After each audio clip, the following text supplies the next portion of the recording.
السلام عليكم ورحمة الله وبركاته، وجمعة مباركة من جديد عليكم. الله يسعد قلوبكم يا رب. مباراة الهلال والاتحاد، جدا مباراة الاتحاد والهلال مباراة بتكون مطحنة اليوم. مباراة صعبة، كلاسيكو العربي، مباراة القمة الكبيرة.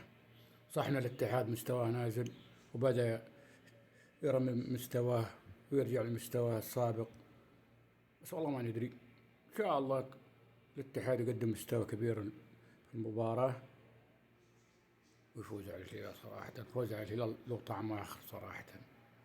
أنا لابس هلالي شكلي.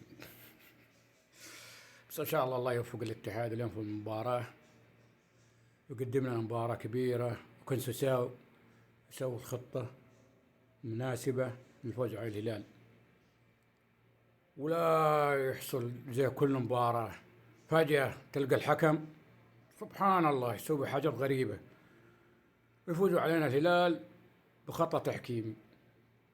إن شاء الله تكون مباراة جيدة بين الفريقين ويقدم مباراة ممتازة، والحكم مباراة يقدم مباراة ممتازة ولا تحمل، لا لازم يتحمل الضغط الجمهور ولا يقدم مباراة سيئة. نتمنى من الاتحاديين وجمهور الاتحاد أن يقدمون ملحمة كروية، خاصة من الجمهور اللعيبة، وإن شاء الله الفوز لنا يا رب. صح إن الهلال بالسنة قوي وهو النصر، بس إن شاء الله الفريق يقدم لنا مباراة كبيرة. نحن متعشمين. رب الفوز يا رب.